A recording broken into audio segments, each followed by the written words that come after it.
Good afternoon friends, I am SB Singh and today I am here with you to discuss some vital aspects of personality, because when you are going to appear before the IAS interview, the focus will be on your personality rather than your knowledge and information. So let's discuss in the few minutes that we have today what constitutes a good personality and how to cultivate a personality. UPSC itself has made the task clear by stating in the notification that it's basically a personality test where certain traits of character will be tested, such as your leadership qualities, your integrity, your honesty, your social cohesiveness, your mental alertness, how do you relate to the larger world, and many things. So I advise all the aspirants first to go through very carefully the UPSC notification on interview and then probe their own personality as to where they stand today and what they can do to put up a better personality before the board in the coming days or months. Now, personality is the summing up of your entire being as expressed in terms of how you think, how you feel about issues, and how you express them. So the three aspects of personality: your thinking processes, your feelings, and your expressions. Personality generally gets exposed when you are in interaction with other people. Others can judge your personality. You cannot judge your own personality.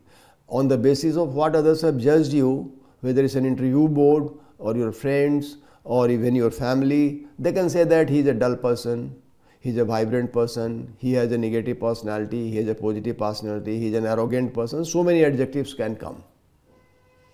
Now, actually, personality is what you have inherited. Certain traits of your personality are inherited. You become a particular kind of person because your family background, their religious beliefs, their social beliefs, their own manners, etiquettes, many things that is there. And second is acquired personality, that is through self-effort. What you have done to cultivate a good personality as a conscious person in your 25 or 25 years of your life, that also matters. So point is that you have two kinds of personalities. One is your inherited characteristics and second is your acquired characteristics. In that personality, you might be having something good, something bad, something strong, something weak, something right, something wrong, because there is nothing called a perfect personality. There will be imperfections. Idea is to identify those traits of personality which you are required to project before the board and to suppress those undesirable elements of personality which will put you in a dark spot. That is the exercise. First of all, let me begin with this caution that you cannot build a new personality now. You have already created a personality of your own since your childhood, and therefore there is no need to create another dual or parallel personality. Personality can be only what your true self is, what your inner self is, what exactly you stand for, rather than trying to create another personality which you are not and trying to project that personality, because you can only project the personality that you have cultivated so far, not something that you are manufacturing now. You will get exposed. So first of all, there is no need to create another personality of yourself. Just you have to polish and improve the existing personality within the same framework and try to be original, true to yourself. If you try to create a personality, then you will be caught. You will be trying to act what you are not. You will be talking which you are not yourself convinced with. You will be projecting which you are not really. So what will happen is that the board will catch your bluff. They will think that you are not exposing your true self, you are trying to be different, and that's not a very good thing before the interview board. So never try to create and manufacture an artificial personality. Be your natural, original, true personality, but not in its raw form. You need to cultivate a good personality to put up before the board in a very, very natural way. Now you see, what kind of personality is required in the world in general and before the board in particular. A good personality is welcome, a bad personality is hated everywhere. Nobody will like a very arrogant person, a very raw person, a very aggressive person, a very boring person, a very dull person, or a very negative, pessimistic person. So these are negative aspects of personality. Some people by nature are pessimistic, dull, boring, this, that, and that is not acceptable to the world. They will rate you very low. That is a dull, arrogant, or whatever it is. So what are the positive aspects of your personality? You must be an optimistic person. You must be a vibrant person. You must be a leader. You must be socially acceptable. You must be a well-read person. You must be able to experience the world and narrate the entire world to others with whom you are interacting. Then you will come out as a very positive personality.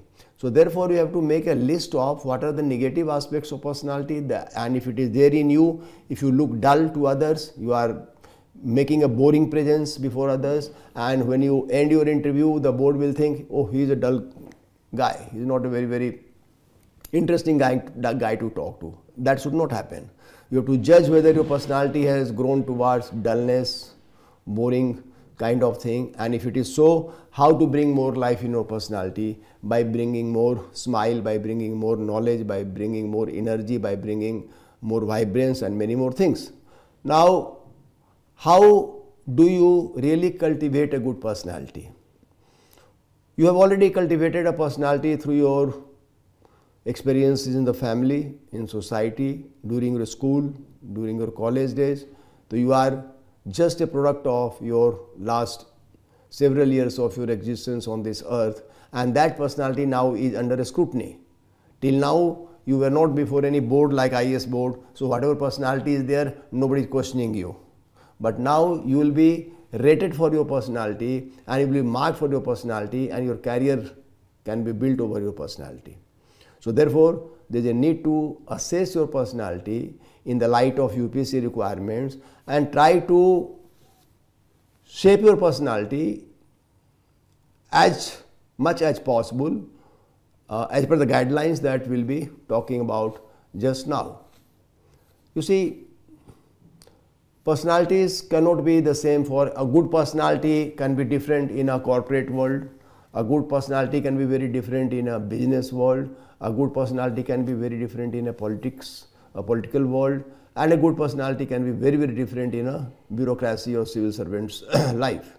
So it's not that same traits will be required to become a good politician or to become a civil servant. There will be many traits which will be different. Yet there will be some fundamental traits which have to be common, because the traits of honesty, traits of integrity, traits of empathy, traits of courage, leadership, it's required all across the professions, whether you are in medicine or engineering or civil service or politics, whatever. So all this will be required. So you must ask yourself whether you possess these basic virtues or not. And what are those basic virtues? You must wear an honest personality. At all times you must be honest. Dishonesty in terms of lying about your own career, lying about your own achievements, lying about any aspect of your life is a matter of dishonesty. So you have to be very honest, even if you have some failures in life, even if you have some shortcomings in your educational career, you must admit it humbly, and that will be appreciated rather than trying to be dishonest about it. This is number one. Number two is integrity. Integrity means your personality and your characteristics always should be above suspicion. You are a man of integrity, come what may, you will maintain it. There may be good times, there will be bad times that will perhaps force you to compromise with your integrity and compromise with the situation. But if you are a man of integrity, under no situation you will balk, under no situation you will falter, under no situation you will break. And that is the question of integrity. Even if it means harms to you, you will go for the harm and yet try to be a person of integrity. So therefore you must show honesty, integrity, Number 3, obviously a good personality is one who can lead. You should be the leader, not the led. Now, what are the leadership qualities? Leader's qualities is that a leader thinks out of the box. He thinks for the solutions, not the problems. A leader takes and carries the team together. He is able to convince the team about his own convictions or decisions, and the team is able to work with him. That is a leader. And the leader should be a change leader. You must be a leader of change. You are able to change the situation. Situation may be dark, situation may be very, very negative, very, very hopeless. But if you are a leader, you have to turn it around. That's how big corporate bodies going into huge losses, they have been turned around by big corporate leaders. That's how the political leaders turn the fate of the country by coming to the helm of affairs and really making change in the entire system of a country. So there are examples are full of such leaders in every walk of life, and you should also show that leadership that you can bring change. Another trait of a leader should be that you should be really very well aware of the latest. A leader is not who is sleeping in 20th century or sleeping in time and he does not know what is happening. A leader must grasp the present realities of life, and only then he can lead. Without knowledge, what leadership you can show? And therefore, you must be a very, very well-read person, in the sense that you must know where we are going in terms of climate change, where we are going in terms of environmental degradation, where we are going in terms of violence in the world, where we are going in terms of our democratic decline. All these issues which affect humanity, not only in India, but in world. You must be able to grasp these issues, and only they can show, you can show leadership quality. An ignorant person, very, very ill-read person just cannot be a leader. You have to be a well-read person. And therefore, one of the major constituents of leadership is your awareness about issues, and that will come through wide reading. Wide readings can include reading good newspapers, some very good journals, good books, all this. It does not mean that you are only reading some material on online and you will become a leader. That is not the way to become a leader. You have to read the original things. Every time I emphasize that you must read some good books. They can be autobiographies, they can be non-fictions, they can be books on issue-related books on environment, climate change, or whatever, politics, democracy. You must read originally. Original thought will come only from original reading. Don't try to make it a shortcut that you will read something available in compiled material and become a knowledge person. That's not going to happen. You can only gather some information, but you cannot become a leader or a knowledgeable person. That is not possible. So leadership will require this quality also, that you should always be in the forefront of knowledge. You should not be lacking information and lacking the developments in the world. You must be able to do that. Now, how do you present the right personality before the board? You should not allow a moment of dullness during your entire interview session. I have interviewed thousands of students, and I know through UPSC chairman and members who happen to be my mentors and friends that they don't like a dull personality. For half an hour, if you are being dull, your facial expression, your eye expression, the way you speak, you lack energy in speaking, you are looking here and there and you are speaking, that will present a very, very negative view before the board. So make sure that you don't present a dull personality. Number 2, don't project a passive personality. Interview is an active intercession where the board members, 5 of them, will look forward to your interaction rather than you sitting passively and only taking their questions and answering their questions. You have to be active, not in the sense that you are speaking too much, but active in the sense that you are engaging with their questions and issues and actively participating in that. So passive will be just answering the question, that is your passive participation. Active participation is that garam joshi ke saath, with enthusiasm, you are taking up the issue and coming out with your own views and all. So you have to show your active participation in the interview, not a passive participation in the interview. Third is that always project a humble personality. humility is the best virtue. Nobody likes you to be aggressive or arrogant or too much of self-confident. No, nobody will like that. You must show that you are an utterly humble person. You carry humility around you. That is what human values are about. And therefore, you must put your views without sounding arrogant, without sounding disrespectful, without sounding unmindful of the 5 senior members who are sitting before you, and you must project a very, very humble personality. Number 3, next is that if you want to project a good personality, then you have to make the session very, very engaging and engrossing. You are taken inside the interview room for half an hour or so just to engage with the board. What kind of engagement they are looking for you? They are looking for your engaged participation in a two-way conversation. It's not a one-way conversation. It's not a question-answer session that 5 members will ask something and you will answer something that. You can answer the questions even without being engaged. But the main idea here is that you must be engaged in the session as if you are discussing the issue with a group of friends and or with a group of some known people where you are free to express your ideas rather than giving them a feeling that this man is only taking the question and answering the question. You must have an engagement kind of attitude towards the interview board. Further, I would say that when you are assessing your own personality before going to the interview board, you must assess your own attitudes towards issues. Maybe some of your attitudes are not very, very correct. You might think in a different way about the places of worship act. You might be feeling very different about certain Supreme Court decisions. So those attitudes can be biased because of your personal biases. So you have to assess whether you are bringing in your personal biases in those attitudes or your thinking about the issues or your aptitude.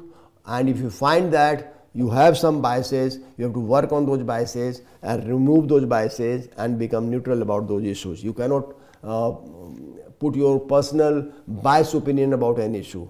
The opinion that you present before the board must be acceptable to the entire society, to everybody, rather than a strong opinion that only suits you.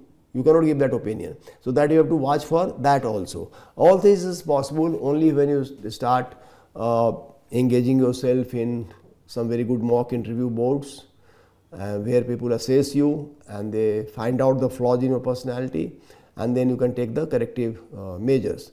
That is the way to do it. There is nothing to study about it and then get it solved. It can be done only on hands-on experience, which means that you have to attend good mocks and then you have to correct yourself over a period of time. Third is that when you are presenting a personality before the board, then keep in mind there is no need to project a very, very perfect personality. You are not a perfect person at all. Perfectionism is not even required in life. Nothing is perfect.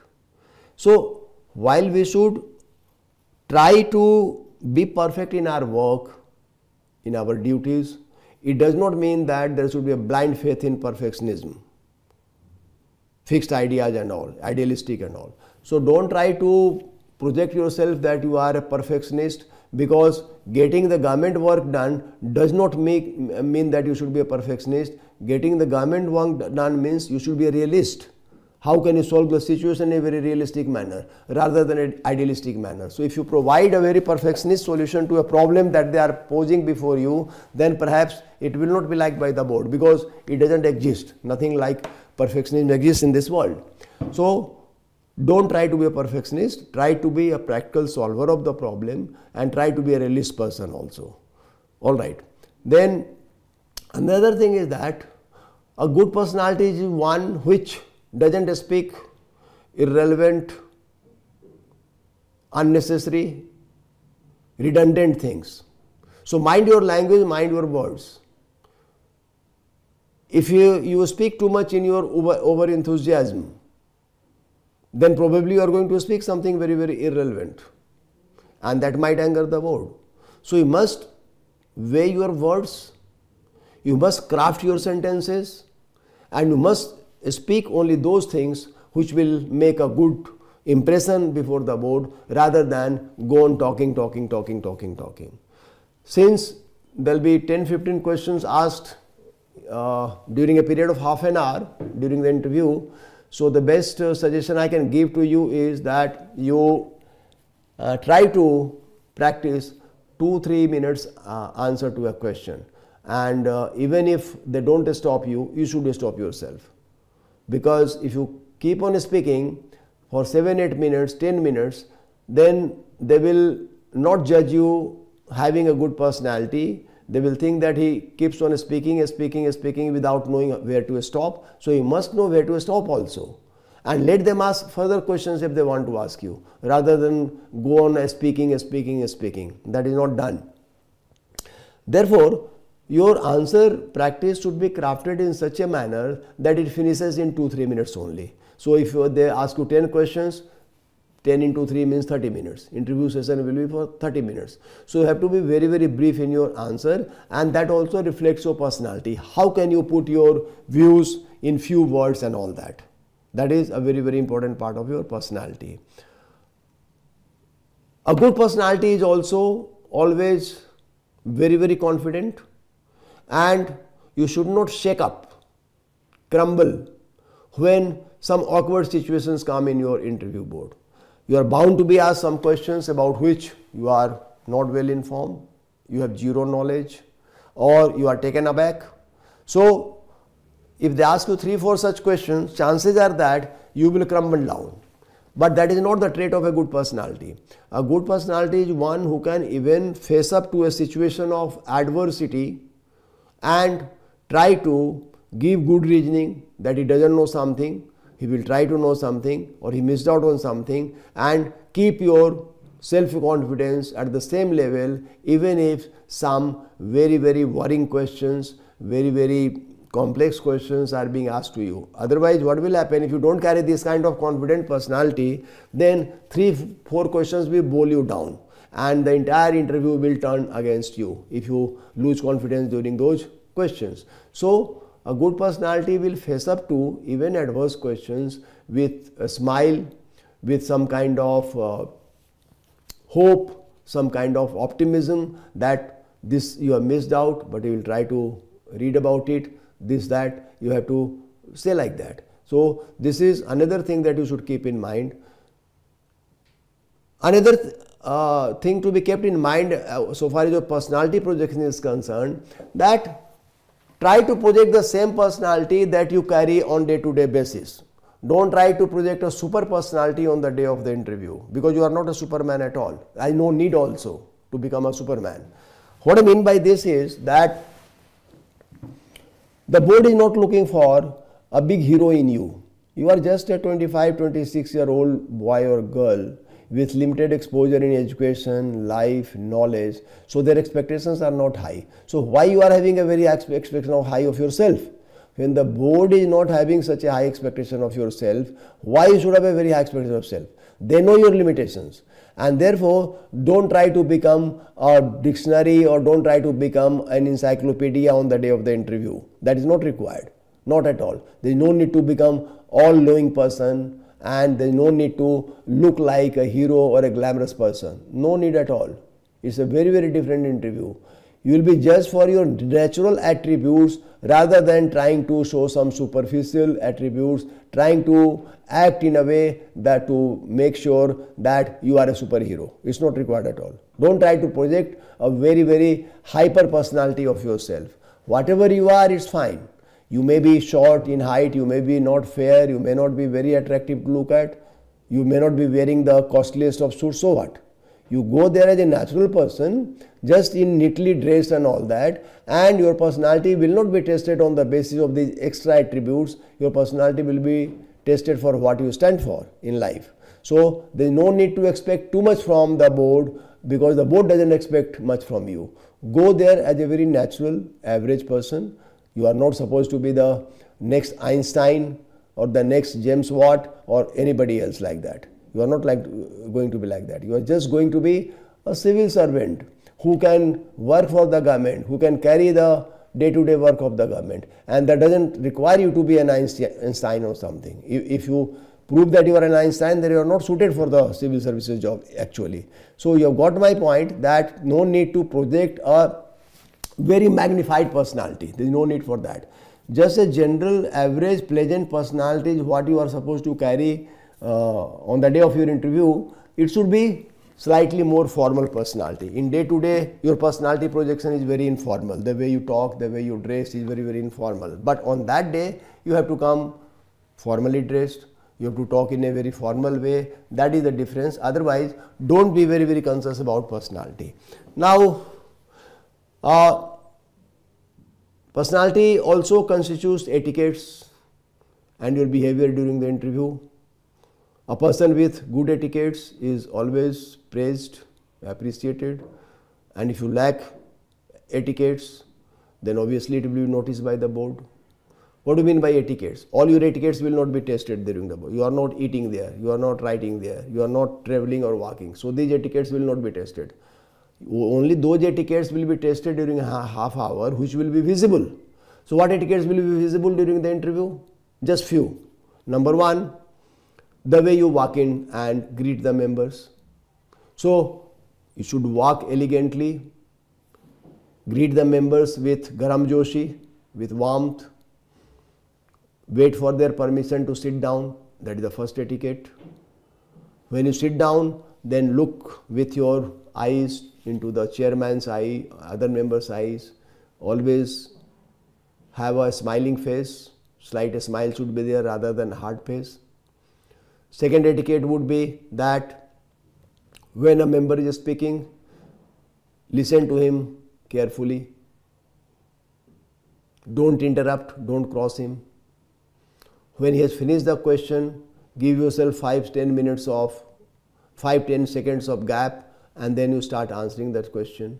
When you are answering the question, your etiquette requires that you address the question more to the member who has asked, and you also address your answer to other members by looking at them now and then. That is the right etiquette.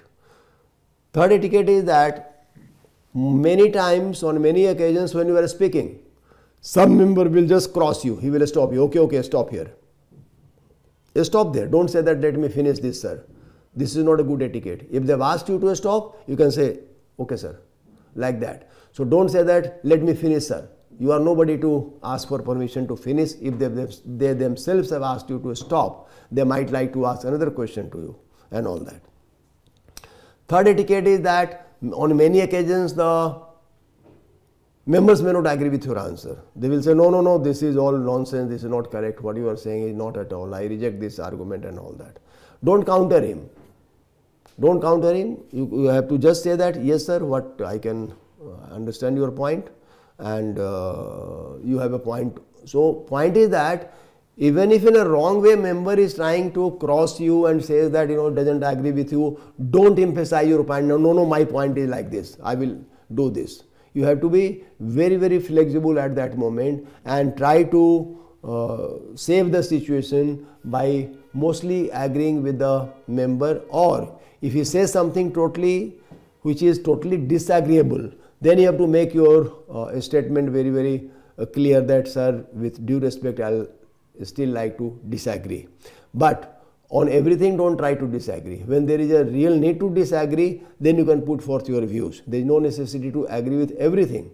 But generally, you should take the member and the chairman on board if he is talking some sense, and if you were not the right position, then you stand corrected, and you can say that I stand corrected.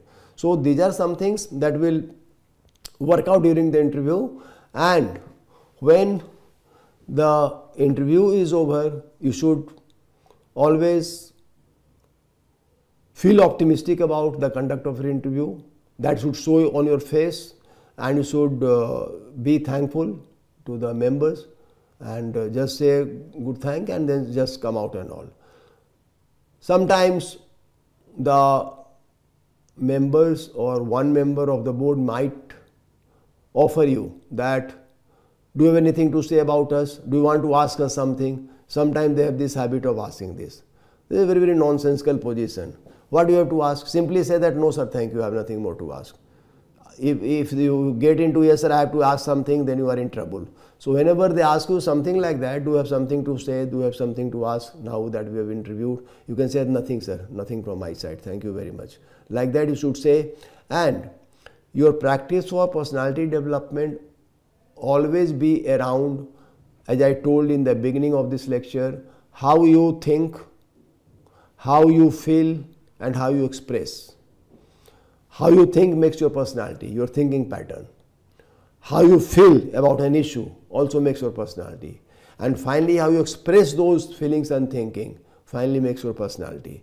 Therefore, the interview is like an interaction with some experienced people sitting in the board, and you are supposed to carry a good personality and they are supposed to assess that personality. Carrying of your personality and their assessment of the personality must have some kind of congruence, not divergence. And if the congruence comes, then you are getting good marks for sure. And if that congruence is missing during the board, then you will be getting average or below average marks without any doubt. So what are my tips to develop a personality in the next 1 or 2 months that you are left with for the interview by UPSC? You can't change the personality that you have cultivated so far. No need also. How to develop, which aspects of personality should develop? I have already told you. See that you are not a dull person. See that you are not an ill-informed person. See that you are not a very aggressive person or too much of self-confident person. You are not an arrogant person. You are not a dishonest person. You are not a person without integrity, without empathy. All this you see where your answers reflect these negative trends and how will you try to overcome these trends. The moment you overcome these negative trends, positive trends will be left in you. So you have to work on removing the negative traits of your personality, and then the left out traits will be always positive traits of personality. If you stop being dishonest, then you are already honest. If you stop being aggressive, then you are already a humble person. So my point is that work on your negativities.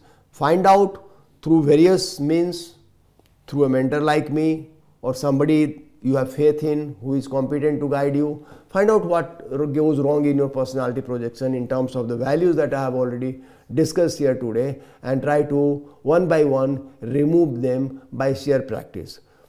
Interview is about knowing your negative traits of personality, working on them and removing them in the next interview. It might take 2-3 interviews to finally structure the proper personality that is required, but then you have the patience, you have the perseverance to do that, and I am sure you will do that. And any help required by me, I am available for guidance. You can get in touch and I will try to help you in whichever way you require. Thank you for now.